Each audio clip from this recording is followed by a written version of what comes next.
Chart ಸ್ಟಾಕ್ಗೆ ತಮಗೆಲ್ಲರಿಗೂ ಸ್ವಾಗತ. ಇವತ್ತು ಬ್ಯಾಂಕ್ ನಿಫ್ಟಿ ಎಕ್ಸ್ಪೈರಿ ಕೆಂಪಿಗೆ ಮುಗಿಸ್ಬಿಟ್ಟು ಹೋಗಿದೆ. ಏನಾಯಿತು, ಬ್ಯಾಂಕ್ ನಿಫ್ಟಿನಲ್ಲಿ ಏನು ಬಂದಿಲ್ಲ ಇವತ್ತು ಅಂತ ಮೂಮೆಂಟು, ಆದರೆ ಓವರ್ ಆಲ್ ನಿಫ್ಟಿ ರೆಡ್ ಆಗಿರೋದು ಕಾಣಿಸ್ತಾ ಇದೆ. ಯಾಕೆಂದರೆ ಸುಮಾರು ಸೆಕ್ಟರ್ಗಳು ಕಾಂಟ್ರಿಬ್ಯೂಟ್ ಮಾಡೋ ಥರ ಕಾಣಿಸ್ತಾ ಇದೆ. ಕ್ಷಮಿಸಿ, ನಾನು ನಿನ್ನೆ ಚಾರ್ಟ್ ಸ್ಟಾಕ್ನ ಮಾಡ್ಕೊಡೋಕೆ ಆಗಿರಲಿಲ್ಲ ಕೆಲಸದ ಕಾರಣದಿಂದಾಗಿ. ಮುಂದಿನ ವಾರಗಳು ಕೂಡ ನಾನು 2-3 ದಿನಗಳ ನಾನು ಲಭ್ಯ ಇರೋದಿಲ್ಲ, ಮುಂಚಿತವಾಗಿ ತಿಳಿಸ್ತಾ ಇದ್ದೀನಿ. ಆದರೆ ಇವತ್ತು ಬೆಳಗ್ಗೆ ಟೆಲಿಗ್ರಾಮ್ ಗ್ರೂಪಲ್ಲಿರೋರಿಗೆ ಒಂದು ಅಪ್ಡೇಟ್ ಕೊಟ್ಟಿದ್ದೆ, ಯಾವ ರೀತಿಯಾಗಿ ನಾವು ಅಂದ್ಕೊಂಡು ಯಾವ ರೀತಿ ಎಲ್ಲಿ ಓಪನ್ ಆದರೆ ಏನು ಅಂತ ನೋಡ್ಕೊಂಡು ಮಾಡ್ಬೋದು ಅಂತ. ಇವತ್ತು ಅದೇ ರೀತಿ ಆಯಿತು. ಕೊನೆ ತನಕನೂ 47,000ನ ರೆಸ್ಪೆಕ್ಟ್ ಮಾಡ್ತಾನೆ ಬಂತು ಬ್ಯಾಂಕ್ ನಿಫ್ಟಿ.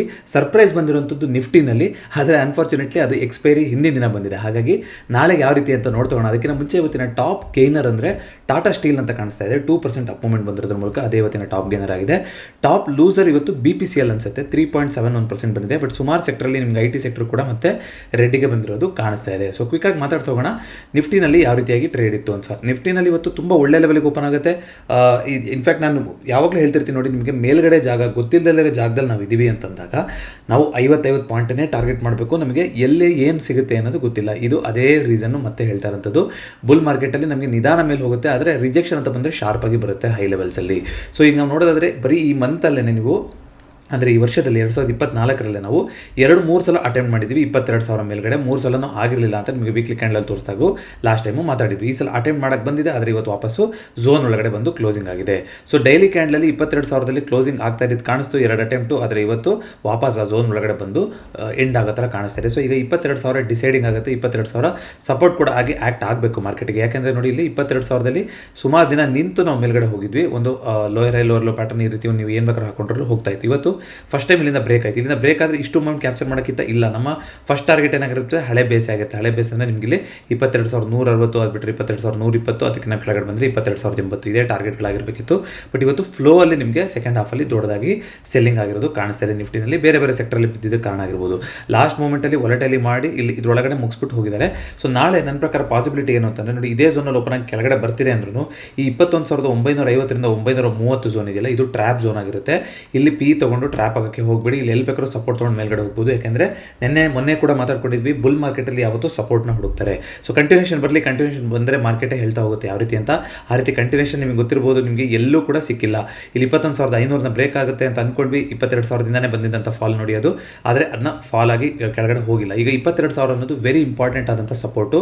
ಅದಕ್ಕೋಸ್ಕರ ಹೇಳ್ತಾ ಇದ್ದೀನಿ, ಯಾಕೆಂದರೆ ಇಲ್ಲಿ ಮಲ್ಟಿಪಲ್ ಟೈಮ್ಸ್ ರೆಸಿಸ್ಟೆನ್ಸ್ ತಗೊಂಡಿರೋಂಥ ಝೋನು ಈಗ ಏನಾಗುತ್ತೆ, ಇದು ಸಪೋರ್ಟ್ ಥರ ಆ್ಯಕ್ಟ್ ಆಗಲೇಬೇಕು. ಸೊ 22,000ದಿಂದ 21,950 930 ಏನು ಝೋನ್ ಇದೆಯಲ್ಲ, ಇಲ್ಲಿ ಒಂದು ಸಪೋರ್ಟ್ ಎಲ್ಲಿ ಬೇಕಾದರೂ ಬಿಲ್ಡಪ್ ಆಗ್ಬೋದು. ಅದನ್ನು ಬಿಟ್ಟು ಕೆಳಗಡೆ ಬರೋ ತನಕ ನಾವು ಬೇರೆ ಥರ ಯೋಚನೆ ಮಾಡೋದು ಬೇಡ. ಈಗ ನಾಳೆಗೆ ಒಂದು ಇಂಟರ್ನಲ್ ಕ್ಯಾಂಡಲ್ ಸೆಟಪ್ಗೆ ನಾನು ರೆಡಿ ಆಗಿರ್ತೀನಿ ನೋಡಿ. ಎಸ್ಪೆಷಲಿ ಆಪ್ಷನ್ ಸೆಲ್ಲಿಂಗ್ ಮಾಡೋರು, ನೀವು ಟರ್ಮಿನಲ್ ಮುಂದೆ ಇದ್ರಿ ಯಾವ ರೀತಿ ಇದೆ ಅಂತಂದರೆ ನೀವು ಟ್ರೈ ಮಾಡ್ಬೋದು. ಆದರೆ ಆಪ್ಷನ್ ಬೈಯಿಂಗ್ ಮಾಡೋಕ್ಕೆ ಹೋಗ್ತೀನಿ, ನಾಳೆ ದೊಡ್ಡ ನನಗೆ ನೆಗೆಟಿವ್ ಮೂಮೆಂಟ್ ಸಿಗ್ಬಿಡುತ್ತೆ ಅಂದರೆ ನೋಡಿ, ಫಸ್ಟು ನೀವು ಹಿಂದಿನ ದಿನ ಮಾರ್ಕೆಟಲ್ಲಿ ಸಮಯ ಕೊಡೋಕ್ಕಾಗಿತ್ತು. ಯಾಕೆ ಹೇಳ್ತಾ ಇದ್ದೀನಿ ಅಂದರೆ, ಉದಾಹರಣೆಗೆ ನಾನು ಇವತ್ತು ಮಾರ್ಕೆಟಲ್ಲಿ ಲಭ್ಯ ಇರಲಿಲ್ಲ, ತುಂಬ ಕಮ್ಮಿ ಸಮಯ ನಾನು ಇದ್ದಿದ್ದು, ನಾನು ನೋಡೇ ಇರಲಿಲ್ಲ.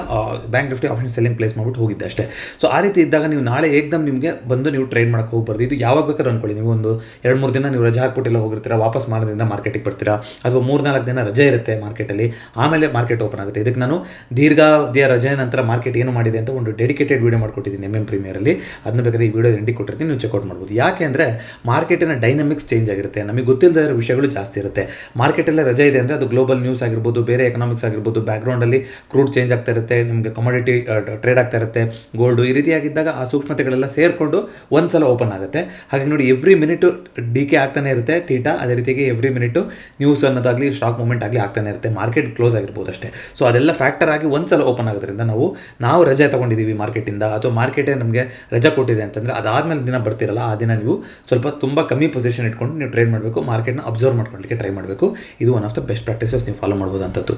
ಸೊ ಈಗ ನಾಳೆ ನೋಡ್ತೋಗೋಣ, 21,950 930ರಿಂದ 950 ಇದೊಂದು ಸಪೋರ್ಟ್ ಝೋನ್ ಆಗಿದೆ. ನಾಳೆ ಇದ್ರ ಕೆಳಗಡೆ ಅಂದರೆ 21,850 ಇದೆಯಲ್ಲ, ಇಲ್ಲಿಂದ ಇದೇ ಝೋನಲ್ಲಿ ಓಪನ್ ಆಗಿ ಕೆಳಗಡೆ ಬರ್ತಿದೆ ಅಂದರೆ ನೀವು ಬೇಕಾದ್ರೆ ಕಾಂಟ್ರರಿಯನ್ ಆಪ್ಷನ್ ಸೆಲ್ಲಿಂಗ್ ಮಾಡ್ಬೋದು ನಾಳೆ, ಆಪ್ಷನ್ ಬೈಯಿಂಗ್ ಮಾಡೋಕ್ಕಿಂತ. ಅಂದರೆ 21,850 ಇರುತ್ತಲ್ಲ, ನಿಮಗೆ ಪಿ ಇದು ತುಂಬ ಪ್ರೀಮಿಯಮ್ ಜಾಸ್ತಿ ಆಗಿರುತ್ತೆ, ಅದನ್ನ ನೀವು ಸೆಲ್ ಮಾಡಿಬಿಟ್ಟು ಮೇಲ್ಗಡೆ 22,200ನ ಲಾಕ್ ಮಾಡ್ಕೋಬೋದು. ಅಥವಾ ಇವತ್ತಿನ ಝೋನ್ 22,250ರಿಂದ ಇದು. ಸೊ ಈಗ ಒಂದು ಝೋನ್ ಒಳಗಡೆ ಬಂದು ನಿಲ್ಲಿಸಿದೆ. ಗೀಟ್ ಎಳೆದಾಗಿದೆ ವೃತ್ತ, ಗೀಟ್ ಎಳೆದಾಗಿದೆ ವೃತ್ತ, ಬರದಾಗಿದೆ ವೃತ್ತದಲ್ಲಿರೋದೆಲ್ಲ ನಂದೇ ಅಂತ ನೆನಪಾಯ್ತು. ಯಾಕೆಂದರೆ ಆಪ್ಷನ್ ಅನ್ನೋದು ಸ್ವಲ್ಪ ಅದೇ ರೀತಿ ಆಟ. ಇದನ್ನ ಆಪ್ಷನ್ ಚೇನ್ ಅನಾಲಿಸಿಸ್ ಮಾಡಬೇಕಾದ್ರೆ ಯಾವಾಗಲೂ ನಿಮ್ಗೊಂದ್ಸಲ ಹೇಳಿದೆ, ಕ್ರಿಕೆಟ್ ಥರ ಅಂತ ಅನ್ಕೋಬೋದು, ಬೇರೆ ಬೇರೆ ಥರದಲ್ಲಿ ಅರ್ಥ ಮಾಡ್ಕೋಬೋದು. ರಿಯಲ್ ಎಸ್ಟೇಟಿಗೆ ಉದಾಹರಣೆ ಇಟ್ಕೊಂಡು ಎಕ್ಸಾಂಪಲ್ ತೊಗೋಬೋದು ಅಂತ. ಐ ಥಿಂಕ್ ಯಾವುದೋ ಕನಸುಗಾರ ಫಿಲ್ಮಲ್ಲಿ ಅನಿಸುತ್ತೆ, ಅದರಲ್ಲೂ ಒಂದಿದೆ ಅಲ್ವಾ, ಒಂದು ಸಣ್ಣ ಸರ್ಕಲ್ ಹಾಕ್ಬಿಟ್ಟು ಮೇಲ್ಗಡೆ ಹಣ ಹಾಕ್ತೀನಿ, ಸರ್ಕಲ್ ಒಳಗೆ ಬಂದಿದ್ದೆಲ್ಲ ದೇವರಿಗೆ, ಹೊರಗಡೆ ಬಿದ್ದಿದ್ದೆಲ್ಲ ನನಗೆ ಅಂತ. ಸೊ ಅದರಲ್ಲಿ ಗೇಮೇ ಚಿಕ್ಕದಿತ್ತು, ಸರ್ಕಲ್ ಚಿಕ್ಕದು ಹಾಕಿದ್ರು ಹೊರಗಡೆ ಬೀಳೋ ಸಾಧ್ಯತೆನೇ ಜಾಸ್ತಿ ಇತ್ತು. ಬಟ್ ಆಪ್ಷನ್ ಸೆಲ್ಲಿಂಗಲ್ಲಿ ನೀವು ರೇಂಜನ್ನು ದೊಡ್ಡದು ಮಾಡ್ಕೊಂಡ್ರಿ ಅಂದರೆ ಆ ರೇಂಜೇ ನಿಮ್ಮ ವೃತ್ತ. ನೀವು ವೃತ್ತ ದೊಡ್ಡದು ಹಾಕೊಳ್ತಾ ಇದ್ದೀರಾ ಅಂತಂದರೆ ಮಾರ್ಕೆಟಲ್ಲಿ ಮೇಲೆ ಕೆಳಗಡೆ ಹೋದ್ರೂ ಅದರೊಳಗಡೆ ಬೀಳೋ ಸಾಧ್ಯತೆನೇ ಜಾಸ್ತಿ ಆಚೆ ಬೀಳೋದಕ್ಕಿಂತ. ಸೊ ಇದು ಒಂದು ರೀತಿ ಉಗ್ರಂ ಡೈಲಾಗ್ ಥರ, ವೃತ್ತ ಬರ್ತಾಗಿ ವೃತ್ತದೊಳಗಿರೋದೆಲ್ಲ ನಮ್ಮದೇ ಅಂತ. ವೃತ್ತ ಅಂದರೆ ಆ ಬೌಂಡ್ರಿನ ಡಿಫೈನ್ ಮಾಡ್ತಾ ಇದ್ದೀವಿ ಅಂತ. ನೀವು ಯಾವ ರೀತಿಯಾಗಿ ರಿಯಲ್ ಲೈಫಿಗೆ ಅರ್ಥ ಮಾಡ್ಕೊಂಡ್ರೆ ಆ ರೀತಿ. ಬಟ್ ನಾಳೆ ಇವತ್ತೇ ಒಂದು ಎಕ್ಸ್ಪ್ಲೋಸಿವ್ ಮೂವ್ಮೆಂಟ್ ಬಂದಿರೋದ್ರಿಂದ ನಾಳೆ ನಾನು ಫಾಲೋ ಅಪ್ ಬರೋದಕ್ಕಿಂತ ನಾಳೆ ಒಂದು ಇಂಟರ್ನಲ್ ಕ್ಯಾಂಡಲ್ ಸೆಟಪ್ ಆಗಿ ಉಳಿಯುತ್ತೆ ಅಂತ ಅಂದ್ಕೊಂಡಿದ್ದೀನಿ ಈ ಝೋನ್ ಒಳಗಡೆ. ಇನ್ ಕೇಸ್ ಏನಾದ್ರು ಫಾಲೋ ಅಪ್ ಬರ್ತೀನಿ ಅಂತಂದರೆ ಮಾರ್ಕೆಟಲ್ಲಿ ಮತ್ತೆ ಈಗ 22,000 ಇದು ಸದ್ಯಕ್ಕೆ ಆಗಲ್ಲ ಅಂತ ಇಲ್ಲಿಂದ ರಿಜೆಕ್ಷನ್ ಮಾಡಿಸೋ ಥರ ಅನ್ಸ್ಬೋದು.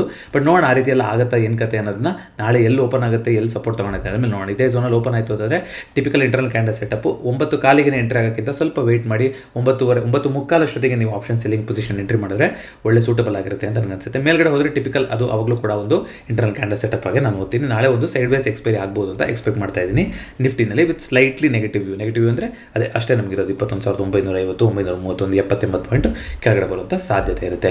ಗ್ಯಾಪ್ ಡೌನ್ ಓಪನಿಂಗ್ ಆದ್ರೂ ಸಪೋರ್ಟ್ ಬರ್ಬೋದು, ಹುಷಾರಾಗಿ ಟ್ರೇಡ್ ಮಾಡಿ. ಅದೇ ರೀತಿಯಾಗಿ ಬ್ಯಾಂಕ್ ನಿಫ್ಟಿ. ಸೊ ಬ್ಯಾಂಕ್ ನಿಫ್ಟಿನಲ್ಲಿ 47,200, 47,500 ಟಾರ್ಗೆಟ್ಗಳು ಅಂತ ಇವತ್ತು ಬೆಳಗ್ಗೆ ಗ್ರೂಪಲ್ಲಿ ಹೇಳೋಗಿದೆ. 47,200 ಮೇಲ್ಗಡೆ ಓಪನ್ ಅಂದರೆ ನಮಗೆ ಒಂದ್ಸಲ 47,000 ತನಕ ಟೆಸ್ಟ್ ಆಗ್ಬೋದು ಅಂತ ಮಾತಾಡ್ಕೊಂಡಿದ್ವಿ. ಯಾರಾದರೂ ಗ್ರೂಪಲ್ಲಿ ಅಪ್ಡೇಟ್ ನೋಡಿದರೆ ಹೆಲ್ಪ್ ಆಗಿತ್ತು ಅಂದರೆ ದಯವಿಟ್ಟು ಇವತ್ತು ಕಮೆಂಟ್ ಮಾಡಿ ತಿಳಿಸಿ. ಇವತ್ತು ಸೇಮ್ ಅದೇ ರೀತಿ ಆಯಿತು. ಇಲ್ಲಿಂದ ಬಂತು, ಇಲ್ಲಿ 47,100 ಹತ್ತಿರ ಬಂದಾಗ ನೆನ್ನೆ ಕ್ಲೋಸಿಂಗಲ್ಲಿ ಒಂದ್ಸಲ ನಿಮ್ಗೆ ಅಟೆಂಪ್ಟ್ ಥರ ಮಾಡಿಸಿ ಮತ್ತೆ ಶಾರ್ಪಾಗಿ ರಿಜೆಕ್ಷನ್ ಬಂತು. ಆದರೆ 40 ಆ ಥರ ಬಂದರೆ ನಾವು ತೊಗೊಳಂಗಿಲ್ಲ ಪಿ ಪೊಸಿಷನ್ನ ಅಂತ ಹೇಳಿದ್ದೆ ನಿಮಗೆ. 47,000 ಸಪೋರ್ಟ್ ತೊಗೊಂಡು ನೋಡಿ ವಾಪಸ್ ಮೇಲ್ಗಡೆ ಟಿಪಿಕಲ್ ಕೆರೆ ದಿನ ಮಾಡಿ ಕೂರಿಸಿದ್ದಾರೆ ಇವತ್ತು ಬ್ಯಾಂಕ್ ನಿಫ್ಟಿನಲ್ಲಿ. ಯಾಕಂದರೆ ನಿನ್ನೆ HDFC ಬ್ಯಾಂಕಲ್ಲಿ 2% ಮೇಲ್ಗಡೆ ಮೂವ್ಮೆಂಟ್ ಬಂದಿತ್ತು. ಇವತ್ತು first of all HDFC bank ಚೆನ್ನಾಗೇ ಇತ್ತು ಅನ್ಸುತ್ತೆ, ಬಟ್ ಸೆಕೆಂಡ್ ಹಾಫಲ್ಲಿ HDFC ಬ್ಯಾಂಕ್ ವೀಕ್ ಆಗಿ ಕ್ಲೋಸ್ ಆದಂಗೆ ಅನಿಸ್ತಾ ಇದೆ. ಸೊ ನಾಳೆ ಬ್ಯಾಂಕ್ ನಿಫ್ಟಿ ಕೂಡ ಡಿಸೈಡಿಂಗ್ ಆಗುತ್ತೆ ಅಂದರೆ ಖಂಡಿತ. ಆದರೆ ಈಗ 47,000 ಆ ಝೋನ್ ಹತ್ತಿರನೇ ಬಂದು ಕ್ಲೋಸಿಂಗ್ ಆಗಿದೆ. 46,933 ಏನೋ ಕ್ಲೋಸಿಂಗ್ ಆಗಿದೆ ಅಲ್ವಾ ಇವತ್ತು. ಸೊ ನೋಡೋಣ ಈ ಪ್ಯಾಟರ್ನ 46,800 ಇದೆಲ್ಲ ಇವಾಗ ಸಪೋರ್ಟ್ ಆಗ್ತಾ ಹೋಗುತ್ತೆ. ಯಾವ್ದು ಹಿಂದೆ ನಾವು ರೆಸಿಸ್ಟೆನ್ಸ್ ಅಂತ ಮಾಡಿರೋದು ಸಪೋರ್ಟ್ ಆಗಬೇಕು. ಇದನ್ನ ಬಿಟ್ಟು ಕೆಳಗಡೆ ಬಂದರೆ ಆವಾಗ ನೋಡ್ತಾ ಹೋಗೋಣಂತೆ. ಬಟ್ ಸ್ಟಿಲ್ ಬ್ಯಾಂಕ್ ನಿಫ್ಟಿ ಸ್ವಲ್ಪ ಪಾಸಿಟಿವ್ ಆಗಿ ಕಾಣಿಸ್ತಾ ಇದೆ ನಿಫ್ಟಿಗೆ ಕಂಪೇರ್ ಮಾಡಿದ್ರೆ. ದಿನ ನಿಫ್ಟಿ ಸ್ಟ್ರಾಂಗ್ ಆಗಿತ್ತು, ಬ್ಯಾಂಕ್ ನಿಫ್ಟಿ ವೀಕ್ ಆಗಿತ್ತು ಅಂತ ಮಾತಾಡಿದ್ವಿ. ಬಟ್ ಸಿನ್ಸ್ ಬ್ಯಾಂಕ್ ನಿಫ್ಟಿ ಮೇಲ್ಗಡೆ ಹೋಗಿರೋದ್ರಿಂದ ಈ ಟ್ರೆಂಡ್ ಲೈನು ಇಲ್ಲಿ ಸಪೋರ್ಟ್ ಆಗ್ತಾ ಇರೋದ್ರಿಂದ ಸೊ ಬ್ಯಾಂಕ್ ನಿಫ್ಟಿ ಸದ್ಯಕ್ಕೆ ಸಪೋರ್ಟ್ 46,600 800 ಒಂದು ಸಪೋರ್ಟ್ ಸಿಗ್ಬೋದು ಅನ್ನೋ ಥರನೇ ಕಾಣಿಸ್ತಾ ಇದೆ. ಸೊ ಟಿಪಿಕಲ್ ಒಂದೊಂದು ರೀತಿ ಇದ್ದರೆ ಇನ್ನೊಂದು ರೀತಿ ಇದ್ದರೆ ನಿಫ್ಟಿ ಬ್ಯಾಂಕ್ ನಿಫ್ಟಿ ರಿಲೇಷನ್ಶಿಪ್ ನಾಳೆ ಒಂದು ಸೈಡ್ ವೇಸ್ ದಿನ ಆಗಿ ಉಳಿಬೋದು. ಸೊ ಕ್ವಿಕ್ಕಾಗಿ ಒಂದಿಷ್ಟು ಸ್ಟಾಕ್ಸ್ಗಳ ಬಗ್ಗೆ ಮಾತಾಡ್ಬಿಡ್ತೀನಿ. ಇವತ್ತು ಜಾಸ್ತಿ ಸ್ಟಾಕ್ಸ್ ತೊಗೊತಾ ಇಲ್ಲ ನೋಡಿ. ಮೊದಲನೇದಾಗಿ ಇನ್ಫೋಸಿಸ್ನ ನೀವು ಮಂತ್ಲಿ ಕ್ಯಾಂಡಲ್ ಒಂದು ಸಲ ನೋಡ್ಕೊಂಬರೋದಾದ್ರೆ ಟಿಪಿಕಲ್ ಆಗಿರುವಂಥ ಒಂದು ಹ್ಯಾಂಗಿಂಗ್ ಮ್ಯಾನ್ ಅನ್ನೋದಕ್ಕಿಂತ ಇನ್ವರ್ಟೆಡ್ ಹ್ಯಾಮರ್ ಅಂತ ಕರಿತೀವಿ. ಇದನ್ನ ಸಿಂಗಲ್ ಕ್ಯಾಂಡಲ್ಸ್ಟಿಕ್ ಪ್ಯಾಟರ್ನ್ ಪ್ಲೇಲಿಸ್ಟಲ್ಲಿದೆ.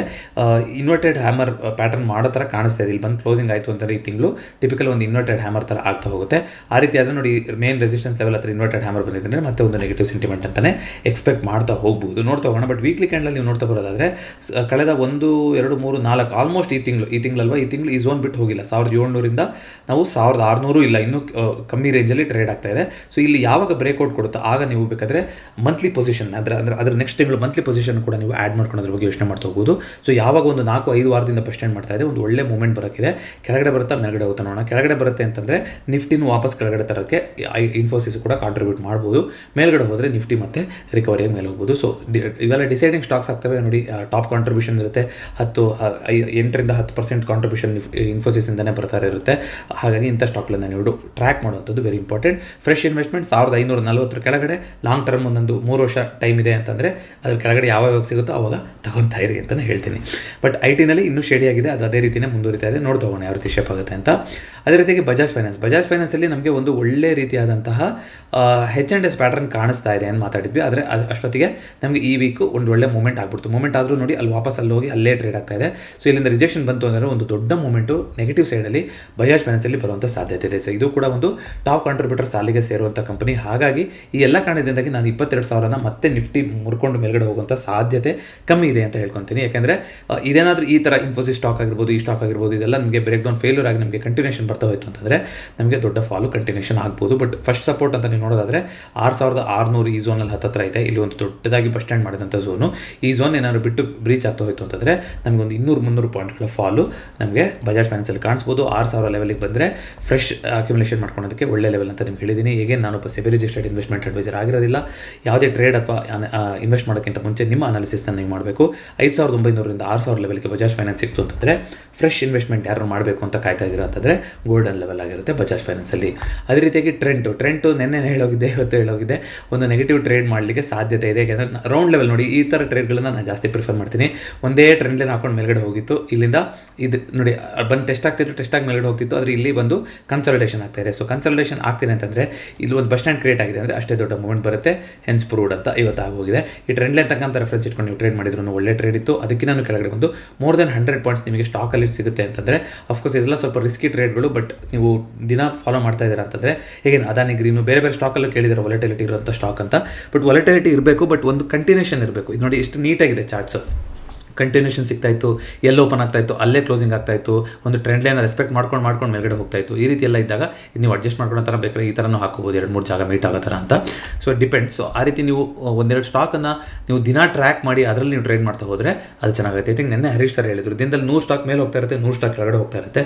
ನಮ್ಮ ಕೈಯಲ್ಲಿ ಎಲ್ಲದನ್ನು ಹಿಡಿಯೋಕ್ಕಾಗುತ್ತಾ ಅನ್ನೋದು ಆಗೋದಿಲ್ಲ. ಸೊ ನಮಗೆ ಯಾವುದು ನಾವು ಟ್ರ್ಯಾಕ್ ಮಾಡ್ತಾ ಬಂದಿದ್ದೀವೋ ಆ ಸ್ಟಾಕಲ್ಲಿ ನಾವು ಪರ್ಫಾರ್ಮ್ ಮಾಡ್ತಾ ಹೋಗೋದು. ಇಲ್ಲಾಂತಂದರೆ ನೀವು ದಿನ ಡೇಟಾ ತೆಗೆದ್ರೆ ಅಡ್ವಾನ್ಸ್ ಡಿಕ್ಲೈನಲ್ಲಿ ಒಂದಿಷ್ಟು ಸ್ಟಾಕಲ್ಲಿ ಅಡ್ವಾನ್ಸ್ ಆಗಿರೋದು ಇದ್ದೇ ಇರುತ್ತೆ, ಒಂದು ಸ್ಟಾಕಲ್ಲಿ ಡಿಕ್ಲೈನ್ ಆಗಿರೋದಿದ್ದೇ ಇರುತ್ತೆ. ಹಾಗಂತ ಯಾವ್ದು ಸರಿ ಯಾವ್ದು ತಪ್ಪು ಅಂತಲ್ಲ, ನಾವು ನಮಗೆ ಯಾವುದು ಪರಿಚಿತ ಇದೆ ಅದನ್ನು ನಾವು ನೋಡಿಕೊಂಡು ಮುಂದುವರಿಸ್ತಾ ಹೋಗಬೇಕಾಗುತ್ತೆ. ಅದೇ ರೀತಿಯಾಗಿ ಝೀ ಲಿಮಿಟೆಡ್ ನೋಡಿ, ಈ ಸ್ಟಾಕು ಈ ರೀತಿ ಬಿದ್ದಾಗಲೇ ನಾವು ಮಾತಾಡ್ಕೊಂಡಿದ್ವಿ. ಇದರಲ್ಲಿ ಸೆಬಿ ಇನ್ವಾಲ್ವ್ಮೆಂಟ್ ಆಗಿದೆ ಅಂತಂದರೆ ನಾವು ಹಸ್ತಕ್ಷೇಪ ಮಾಡಬಾರ್ದು. ರಾಕೇಶ್ ಜುಂಜುನವಾಲ ಅವರು ಹೋಗೋದ್ಮೇಲೆ ನಾನು ಒಂದು ಕಾಲದಲ್ಲಿ ಝೀನಲ್ಲಿ ಇನ್ವೆಸ್ಟರ್ ಆಗಿದ್ದೆ. ಬೈದವೆ ಮೀಡಿಯಾ ಸೆಕ್ಟರಲ್ಲಿ ಫಾಲ್ ಬರಲಿಕ್ಕೆ ಝೀ ತುಂಬ ಕಾಂಟ್ರಿಬ್ಯೂಟ್ ಮಾಡ್ತಾ ಇದೆ. ಇರೋದೇ 2-3 ಸ್ಟಾಕು. ಐ ಥಿಂಕ್ ನೀವು ದಿನ ನೋಡ್ತಾ ಬರೋದಾದ್ರೆ ಇಂಡೆಕ್ಸ್ ಎಲ್ಲ ನಿಫ್ಟಿ ಮೀಡಿಯಾ ಪರ್ಫಾರ್ಮ್ ಮಾಡೇ ಇಲ್ಲ. ಇದು ಹಿಂದೆ ಒಂದ್ಸಲ ಕೂಡ ಮಾತಾಡಿದ್ದೆ. ಸೊ ನಿಫ್ಟಿ ಮೀಡಿಯಾದಲ್ಲಿ ನೋಡಿ ಟಿಪಿಕಲ್ ಇಷ್ಟು ದೊಡ್ಡ ಕ್ಯಾಂಡಲ್ ಆಯಿತು, ಇದು ಇಂಟರ್ನಲ್ ಕ್ಯಾಂಡಲ್ ಸೆಟಪ್, ನೀವು ಆಪ್ಷನ್ ಸೆಲ್ಲಿಂಗ್ ಮಾಡಿ ಇಡ್ಬೋದಿತ್ತು. ಬಟ್ ಇದೆಲ್ಲ ರಿಸ್ಕಿ ಆಗಿರುತ್ತೆ ಇಂಥ ಸ್ಟಾಕ್ಗಳು, ಮತ್ತು ಒಳ್ಳೆ ವಾಲ್ಯೂಮ್ ಕೂಡ ಇವಾಗಲೇ ಆಗುತ್ತೆ. ಯಾಕೆಂದರೆ ಅಷ್ಟು ಚೆನ್ನಾಗಿ ಆಟ ಆಡಿಸ್ತಾರೆ. ಈಗ ಏನೋ ಕಮ್ಮಿಗೆ ಸಿಗ್ತಾ ಇದೆ, ಚೀಪಾಗಿ ಸಿಗ್ತಾ ಇದೆ, ದಿನ ಸರ್ಕ್ಯೂಟ್ ಆಗ್ತಾ ಇದೆ ಅಂತ ರಿಟೇಲರ್ಸ್ ಬಂದು ಟ್ರ್ಯಾಪ್ ಆಗೋಕ್ಕೆ ಸಾಧ್ಯತೆ ನೋಡಿ. ಪೇಟಿಎಮ್ಗೆ RBI ಇಂದ ಇಶ್ಯೂ ಬಂದಿದೆ. ಅದೇ ರೀತಿಯಾಗಿ ಸೆಬಿಯಿಂದ ಐ ಥಿಂಕ್ $245 ಮಿಲಿಯನ್ ಇವರು ಬುಕ್ ಆಫ್ ಅಕೌಂಟ್ಸಿಂದ ಆಚೆ ಹಾಕಿದ್ದಾರೆ. ಅದಕ್ಕೆ ಮಾಹಿತಿ ಇಲ್ಲ ಎಲ್ಲೋಯ್ತು ದುಡ್ಡು ಅಂತ ಒಂದು ಸೀರಿಯಸ್ ಅಲಿಗೇಷನ್ ಬಂದಿದೆ ಝೀ ಮೇಲೆ. ಹಾಗಾಗಿ ದಯವಿಟ್ಟು ಯಾರಾದರೂ ಇನ್ನೂ ಹೋಲ್ಡ್ ಮಾಡ್ಕೊಂಡಿದ್ದೀರಾ ಅಂತಂದರೆ ದಯವಿಟ್ಟು ಆಚೆ ಬರೋಕ್ಕೆ ನೋಡಿ. ಐ ಥಿಂಕ್ ಆಚೆ ಬರೋಕ್ಕೆ ಅವಕಾಶ ಸಿಗುತ್ತೋ ಇಲ್ಲೋ ಅದು ನನಗೆ ಗೊತ್ತಿಲ್ಲ. ಯಾಕೆಂತಂದರೆ ಈ ರೀತಿ ಅಲಿಗೇಷನ್ಸ್ ಅಂತ ಬಂದರೆ ಕಂಪ್ನಿಗಳೇ ಏನೇನಾಗುತ್ತೆ ಅನ್ನೋದು ಗೊತ್ತಿಲ್ಲ. ಬಟ್ ನಿಮ್ಗೆ ಅನಿಸ್ತಿರ್ಬೋದು ಕನ್ನಡದಲ್ಲಿ ನೀವು ನೋಡ್ಬಿಟ್ಟು ಝೀ ಎಲ್ಲ ತುಂಬ ದೊಡ್ಡ ಚಾನಲ್ ಆ ರೀತಿ ಮಾಡಿದ್ದಾರೆ ಅಂತ. ಬಟ್ ಗ್ಲೋಬಲ್ ಲೆವೆಲಲ್ಲಿ ಯಾವ ರೀತಿ ಬಿಸ್ನೆಸ್ ಮಾಡ್ತಾ ಇದ್ದಾರೆ ಅಂತ ಗೊತ್ತಿಲ್ಲ. ನನ್ನ ಪ್ರಕಾರ ಅಂಥ ಚೆನ್ನಾಗಿರುವಂಥ ಬಿಸ್ನೆಸ್ ಮಾಡ್ತಾ ಇಲ್ಲ. OTT ಕೂಡ ಇವಾಗ ಅಕ್ವೈರ್ ಮಾಡ್ಕೊಳಕ್ಕೆ ನೋಡಿದ್ರು. ಬಟ್ ನೀವು ನೋಡೋದಾದರೆ ಕಂಟಿನ್ಯೂಸ್ ಆಗಿ ರೆಡ್ ಕ್ವಾರ್ಟರ್ಗಳನ್ನ ಕೊಡ್ತಾನೆ ಇದ್ರು. ಲಾಸ್ಟ್ ಒಂದೆರಡು ಕ್ವಾರ್ಟರು ಒಂದೆರಡು ರೀಜನಲ್ ಲ್ಯಾಂಗ್ವೇಜ್ OTTನ ತೊಗೊತಾರೆ. ಅದೊಂದು ಕಾರಣಕ್ಕೆ ಝೀ ಬಗ್ಗೆ ಖುಷಿ ಆಗುತ್ತೆ ನನಗೆ. ಈಗ ಅಮೆಝಾನ್ ಪ್ರೈಮು ನೆಟ್ಫ್ಲಿಕ್ಸಲ್ಲೆಲ್ಲ ಹೋದರೆ ನಿಮಗೆ ನೆಟ್ಫ್ಲಿಕ್ಸ್ ಅಂತೂ ತಗೊಳೋದೇ ಇಲ್ಲ ಬಿಡಿ ಕನ್ನಡ ಸಿನಿಮಾ ಅಂದರೆ. ಆದರೆ ಅಮೆಝಾನ್ ಪ್ರೈಮಲ್ಲಿ ನಿಮಗೆ ಥಿಯೇಟ್ರಲ್ಲಿ ರಿಲೀಸ್ ಆಗಿದ್ರೆ ಮಾತ್ರ ತೊಗೊತೀವಿ ಅಂತ ಈ ರೀತಿ ಎಲ್ಲ ಕಂಡೀಷನ್ ಇದೆ. ಆ ಜಾಗದಲ್ಲಿ ಸ್ವಲ್ಪ ಝೀ ಸ್ವಲ್ಪ ರೀಜನ್ ಮೂವೀಸ್ನ ತೊಗೊಂಡು ಹೆಲ್ಪ್ ಮಾಡ್ತಾಯಿದ್ರು ಅಂತ ಕಾಣಿಸ್ತಾ ಇತ್ತು. ಆ ರೀತಿ OTTಗಳು ತುಂಬ ಬರಲಿ ಅಂತ. ಬಟ್ ಅಲಿಗೇಷನ್ ಅಂತ ಬಂದರೆ ಎಸ್ಪೆಷಲಿ ಎಥಿಕ್ಸ್, ಬಿಸ್ನೆಸ್ ಎಥಿಕ್ಸ್ ಅಂತ ಬಂದಾಗ ಅದನ್ನ ಫಾಲೋ ಮಾಡ್ತಾ ಇಲ್ಲ ಇರೋ ಕಂಪ್ನಿ ಅಂತಂದರೆ ನೀವು ಅಂಥ ಕಂಪ್ನಿಗಳಿಂದ ಮೊದಲು ದೂರ ಇರಬೇಕು. ನೋಡಿ 100-120 ಲೆವೆಲ್ ಅನ್ನೋದು ಹಿಸ್ಟಾರಿಕಲ್ ಬಾಟಮು, ಅಲ್ಲಿಗೆ ವಾಪಸ್ ಬರುವಂಥ ಸಾಧ್ಯತೆ ಕಾಣಿಸ್ತಾ ಇದೆ. ಅಲ್ಲಿಂದ ಬ್ರೇಕ್ ಆದರೆ ಏನಾಗುತ್ತೆ ಅಂತ ನನಗೆ ಗೊತ್ತಿಲ್ಲ ಕಂಪ್ನಿ. ಹಾಗಾಗಿ ಸೊ ನೋಡ್ತಗೊಂಡ್ರೆ ಟ್ರೆಂಡ್ ಲೈನ್ನ ದಾಟಿ ಯಾರಾದರೂ ಫ್ರೆಶ್ ಇನ್ವೆಸ್ಟ್ಮೆಂಟ್ ಮಾಡಬೇಕು ಅಂತ ಅಂದ್ಕೊಂಡಿದ್ದೀನಿ. ಝೀನಲ್ಲಿ ನಂಗೆ ಇಷ್ಟ ಕಂಪ್ನಿ ಹಂಗೆ ಹಿಂಗೆ ಅಂತೆಲ್ಲ ಅಂತಿದ್ರು ಅಂದರೆ 280 ದಾಟಿ ಇಷ್ಟು ಅಕೌಂಟ್ ಮೇಲ್ಗಡೆ ಹೋಗೋ ತನಕ ನಾನಂತೂ ರೆಕಮೆಂಡ್ ಮಾಡೋದಿಲ್ಲ. ಯಾವತ್ತು 280 ಕ್ರಾಸ್ ಆಗುತ್ತಲ್ಲ ಆವತ್ತು ನೀವು ಓಕೆ ಕಂಪ್ನಿನಲ್ಲಿ ಏನೋ ಚೇಂಜ್ ಆಗಿದೆ ಅಂತ ಟ್ರೆಂಡ್ ಲೈನ್ ಬ್ರೇಕ್ಔಟ್ ಆಗಿರುತ್ತೆ, ಇದರ ಕನ್ಫರ್ಮೇಷನ್ ಸಿಕ್ಕಿರುತ್ತೆ. ಆಗ ಯೋಚನೆ ಮಾಡಿ. ಅಲ್ಲಿ ತನಕ ದಯವಿಟ್ಟು ಕಳಕಳಿ ವಿನಂತಿ, ಬೇಕಾದ ಸ್ಟಾಕ್ಗಳಿದೆ, ಇಂಥ ಸ್ಟಾಕ್ಗಳಲ್ಲಿ ನಿಮ್ಮ ಹಣನ ನೀವು ಸ್ಟಕ್ ಮಾಡ್ಕೊಳಕ್ಕೆ ಹೋಗ್ಬಿಡಿ ಅಂತ ಹೇಳ್ಕೊತೀನಿ. ಇದಿಷ್ಟು ಇವತ್ತಿನ ಚಾರ್ಟ್ ಸ್ಟಾಕ್ ಆಗಿತ್ತು. ಈ ವಿಡಿಯೋ ಇಷ್ಟ ಆಗಿದ್ರೆ ದಯವಿಟ್ಟು ವಿಡಿಯೋನ ಲೈಕ್ ಮಾಡಿ ಹಾಗೂ ಚಾನಲ್ಗೆ ಸಬ್ಸ್ಕ್ರೈಬ್ ಮಾಡಿ. 2024 ನಮ್ಮ ಚಾನಲ್ ಮಿಷನ್ ತಮಗೆಲ್ಲರಿಗೂ ಗೊತ್ತಿದೆ, ಜೀವ ವಿಮೆ ನಮ್ಮೆಲ್ಲರ ಹೊಣೆ. ಮತ್ತೊಮ್ಮೆ ಭೇಟಿಯಾಗೋಣ. ಎಲ್ಲರಿಗೂ ನಮಸ್ಕಾರ.